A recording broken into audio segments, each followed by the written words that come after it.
It's the BBG, not the BBC. You're listening to the Richie Allen Radio Show, live from Salford in Greater Manchester. And a happy St. George's Day to my English listeners. Happy St. George's Day to you.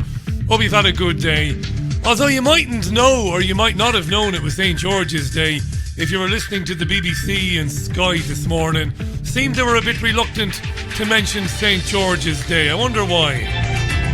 Yeah, we might talk a little bit about that in a minute. Welcome to Thursday's Richie Allen Radio Show. It is live from Salford in Greater Manchester. I have a brilliant guest lined up. He's going to join me at around about 5:30. A really good guy. I've had a lovely chat with him on the phone. He is Zed Phoenix, and he's put a fantastic series of videos on YouTube about Bill Gates and how Gates Foundation has infiltrated UK academia and the vaccination network in this country. It's very good, and that's what we're going to talk about with Zed Phoenix. That comes up real soon. Yeah, all right. Happy St. George's Day. It's the Richie Allen Show. Broadcasting live on richieallen.co.uk and multiple platforms around the world. And now, here's your host, Richie Allen. Yes, so Zed Phoenix will join the program and we'll talk all about Bill Gates and the vaccination program. Indeed we will. That's from about 5:30. You can tweet me as usual. You know the Twitter handle by now. I'll be delighted to hear from you. I want to say hi to a few ladies, mostly ladies, that I haven't seen for a long time. But I pray, if there is a God, I pray that we'll meet again real soon. And I'm speaking of Jackie. How you, Jackie? In Nottingham. Love Jackie. I'm speaking, that's Jackie Drew. I'm speaking of Kat and Helen, and Kat and Helen's mother. I'm speaking of Chip and Mally and a lot of wonderful people that I met in Nottingham back in 2010 when I came reasonably close, I think, to taking on a pub, a great pub in Radford called The Pheasant Inn, a wonderful pub. Great people. And I was in a kind of a try before you buy situation. I got the running of the pub for a few weeks before, any deal was going to be done. And it coincided my time as interim landlord. I wasn't really, but I was running the pub for a few weeks. Interim landlord. Coincided with St. George's Day. And I got to take part in the St. George's Day parade there and meet an incredible bunch of people. Patriotic people, English men and women, decent to the bone, funny people, great people. And I walked in that parade that day 10 years ago today, and I really enjoyed it. It was great crack. Nearly everybody involved would have been customers, our customers of the Pheasant. There would have been people I would have gotten to know had we settled and lived in Nottingham, but it never happened, sadly. I hope I meet Jackie and the gang again real soon, because it's not that far away. So it isn't. And there are a couple of embarrassing photographs out there. They're out there in the interweb. And I might share one or two of them later on. Maybe I won't. Maybe I'll wait. I'll have a stiff drink. But there are some photographs of me with a nice red rose. I know, an Irish Republican, I know. And a T-shirt with England emblazoned across it. But I got stuck in. I was well looked after. And I had a fantastic day. An amazing day. But you wouldn't know it was St. George's Day if you were listening to radio or watching telly this morning. It's almost like they're embarrassed to mention it. Now I'm a socialist. They don't throw that right-wing crap at me. But patriotism and nationalism is a bad thing. According to the media, it's a racist thing and it might offend people. And that's not good. As far as I understand, when St. Patrick's Day rolls around, the Irish media, when the news programmes start at 7 o'clock in the morning, at 8 o'clock in the morning, they say, good morning, it's St. Patrick's Day, March 17th. But there's none of that around St. George's Day. And I know why it is. I know because I've seen emails.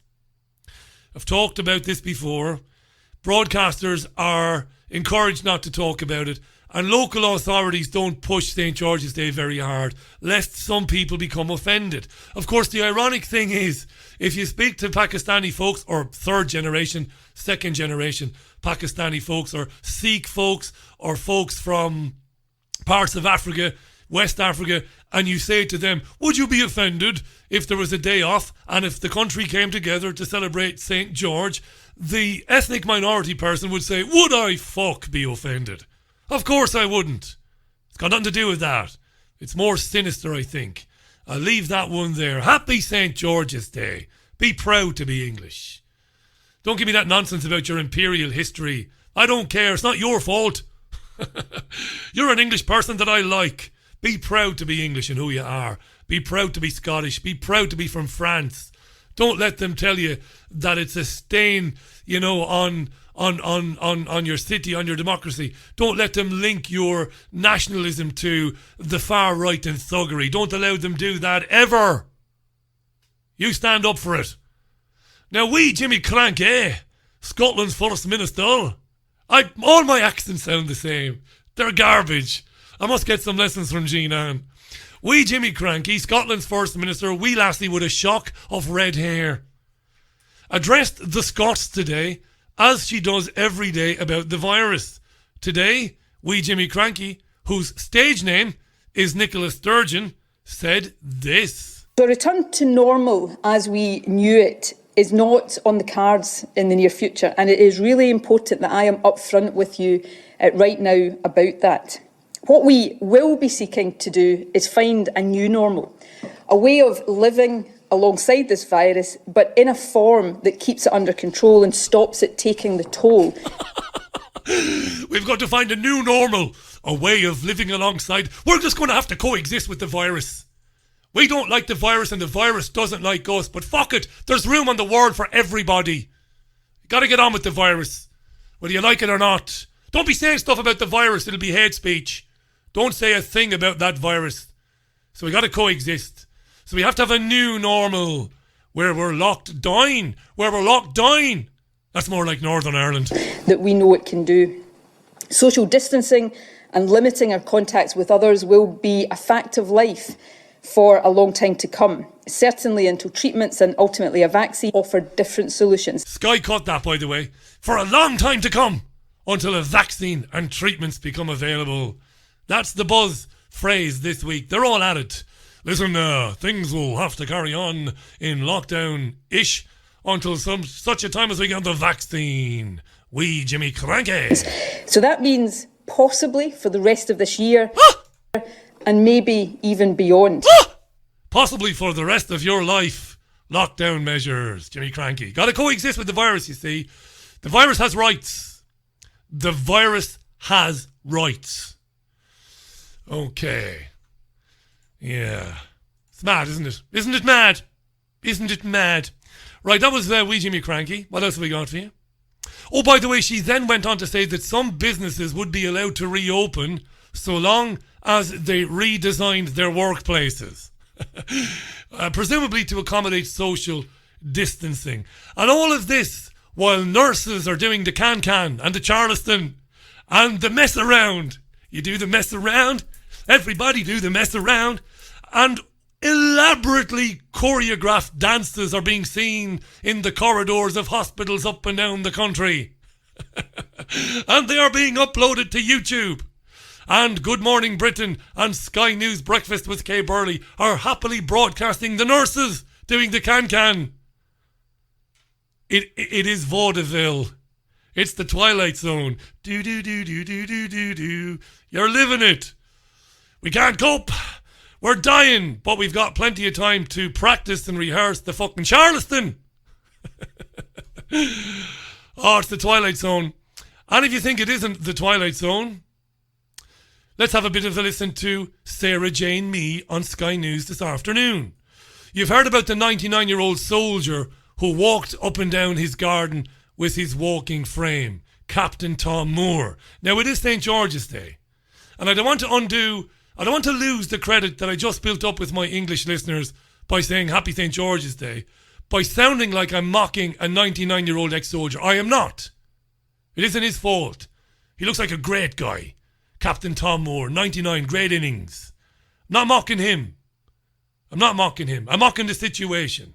So Tom Moore walked up and down his garden 100 times with his walking frame. Brilliant. I hope I'm able to walk, virtually unaided by the time I'm 99 if I live that way. Live that long. He raised £28 million. 28 million pounds.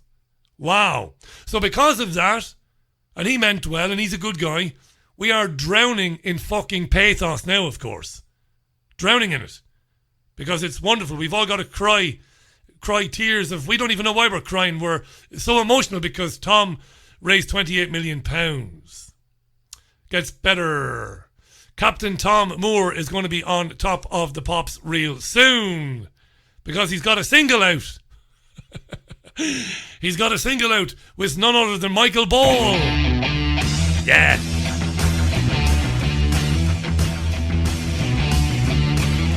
At number 3, it's The Knack with My Corona. My Corona. Get it? My Corona. It's shit. I'm here all week, but it is shit. And the brand number 2, brand new entry at number 2, it's Pink Floyd and Comfortably Numb. Most of the population, I would have said.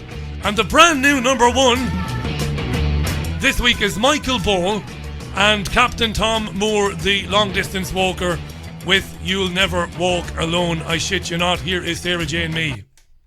Moore has captured the hearts of the nation after raising now over £28 million for the NHS, and that total is only going one way, and that is up. The 99-year-old war veteran has been praised by a whole host of famous faces after he completed 100 laps of his garden for his fundraiser. Well, now the West End legend and singer Michael Ball has teamed up with him to raise even more money. They have released a charity single of the classic track You'll Never Walk Alone. Let's take a listen. Walk on with hope in your heart, and you'll never walk alone. If Michael Ball would shut the fuck up, we might be able to hear Captain Tom.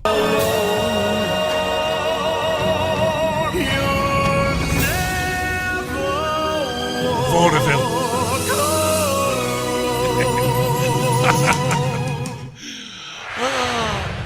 This is great.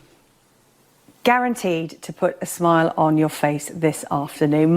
No doubt. Michael Ball joins me now. Michael, hello, how are you? I'm fine, Sarah Jane. How are you? Yeah, really good. Well, even better after listening to that. Is there nothing Captain Moore can't do? Because Well, he patently can't sing, Sarah, by the sounds of it. Oh, will you be outside your front door at 8 o'clock? Will you clapping like a moron? Will you tonight? You will. They began testing on people today. Everywhere, apparently. Oxford University, of course, we heard about this earlier in the week. Sarah Gilbert is an Oxford vaccinologist. I did a bit of digging down into who she is on last week's Sunday View. Or this week's Sunday View. Yeah, that'd be right. They're beginning human trials today, sticking needles in people with vaccines, and Sarah Gilbert explains how it works. Half the people in the trial have the coronavirus vaccine and half of them have a different vaccine which won't protect them against coronavirus. They don't know which they've had, and if any of them have symptoms of coronavirus infection, we ask them to come and see us. We'll get them PCR tested and find out if they're infected or not. And over time, we will accumulate a number of people who've had definite coronavirus infections, and when there's enough of them, and we're probably going to need about 30 in total, then the statisticians will have a look at the data and they'll work out which group they're in. Are they all in the control vaccine group, the meningitis vaccine group, or are any of them in the coronavirus vaccine group as well? And those distribution of numbers will tell us how well the vaccine's working. Right, do you understand that? I didn't either. Which means it's probably a load of monumental bollocks, but what do I know? Now, Martin McKee has been on Sky News quite a bit through the pandemic. Martin is a professor at the London School of Hygiene and Tropical Medicine. Sounds interesting. Now, I was on the dog and bone to my old friend Jean-Anne Crowley today, and I did mention to Jean-Anne at lunchtime that small businesses are starting to come back to work against the lockdown guidance and the measures. Because if they don't, they are screwed. So they are coming back, right? And I said this to Jean-Anne, and then later on in the afternoon, coincidentally, Sky News' Colin Brazier asks Professor Martin McKee from the London School of Hygiene and Tropical Medicine, he asks him about that very thing, about people coming back to work because, well, They just are, because they need to live. There's evidence perhaps that in the corporate world and elsewhere, we're reporting, for instance, that Jaguar Land Rover is talking about reopening bits of its Solihull plant in mid-May, that there's a decision almost being taken through the wisdom of crowds, rather more organically. So maybe the government doesn't have to say, to some degree, relax things a little bit, because individuals, certainly at a company level, are starting to take action. Well, some companies might be, but we had a YouGov poll out the other day which suggested that about half of the population would be reluctant to go to bars, restaurants, many of the other places where there are crowds. Imagine that. A YouGov poll showed that about half of the population, because of what's gone on, because of the media, presumably, coverage of it, would be reluctant to re-enter life, to go back to the pub, the beer garden, to go to the local theatre. There's more. Even after this is over, it's going to take a while for people to get back to normality. They're really going to want to see that the epidemiology is changing and that the epidemic is being squashed. Until then, I think people are going to be quite cautious. Yeah. That's the plan, isn't it? To transform how we live, how we think, how we feel. And it's working. Of course it is. We don't even have to get into the snitching and the begging for more lockdown measures. Begging. Anyway, Colin Brazier then has another question for him. Yeah. And we've certainly seen evidence, haven't we, for instance, that people would be reluctant to send their children back to school if they felt unpersuaded. That's not a bad thing. To be reluctant to send your child back to school is no bad thing. I mentioned the masks, actually, Martin. I don't know how definitive the guidance, if any, that we get from SAGE, the Government Advisory Experts Committee, is likely to be. But just in terms of the signalling, if you decide to wear a mask or a face covering, to be more precise, you are communicating. It's almost an act of social reassurance, isn't it, to other people, because it's for their protection, not necessarily yours. Interesting. What does you wearing a mask signify to others? Do they see you with a mask and think you've got the disease? Or do they naturally understand that you're wearing it for their protection? Back to the professor. What does he say? One of the challenges, if they do make it voluntary, is that we need to look at how this will be interpreted. I was one of those who was very sceptical about wearing face coverings, and I stress we're talking about cloth face coverings. We're not talking about surgical masks. That's absolutely important to get that distinction across. So I wasn't convinced by that, but I have been. But also, I think, remember, it is to protect other people. It's not to protect you. So that does suggest that we would need very many people to use them. I think, in my view, and people have different views, certainly on public transport, certainly in enclosed spaces. The challenge of not having them, is, apart from not protecting people, is that you are maybe signalling that you're virtuous and that you're trying to protect other people. But some people might interpret that as signalling that you think you've got the disease, and that might be stigmatizing. And we also need to be careful that we do know that face coverings have been used in a way that stigmatizes minority ethnic populations in the past. So we need to be careful about that too. Got to worry about the vulnerable groups. We don't want to be stigmatizing people who wear the masks. We're at levels of insanity now. Right? Minute by minute, everything you hear, everything you see on your TV and your radio is insane. Again, I go back to Frank Grimes in The Simpsons, who melts down because he can clearly see that his environment is insane, but everybody else is running around laughing. You and me and you, me and thee. We can see that everything around us is insane, but the majority of people are running around filming themselves clapping or dancing and posting it online to virtue signal to the herd. This is some time to be alive, isn't it?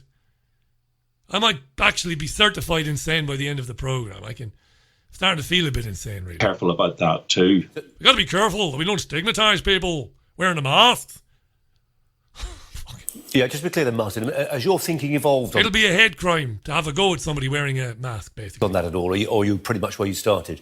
No, I'm not. He just told you that he's changed his opinion on masks. These presenters who don't listen. He said he was all against the masks, that the masks were silly. Now he's saying that he's seen evidence that the masks will be very good and he wants us all to wear the masks. Started off that I was very sceptical about it. I've read the evidence since then, and there are a number of reasons why I'm now convinced that this is a good way of going forward. One is that, as with coronavirus in general, the model that we had all been working with was one of pandemic influenza. That's what we have. Ironically, there's a flu in the air, in my opinion. What qualifications do you have, Baldy? None. But I have listened to learned men and women that they don't allow to speak on Sky News. It's a flu. It's a bit nasty, but that's about it, really. That's what it is.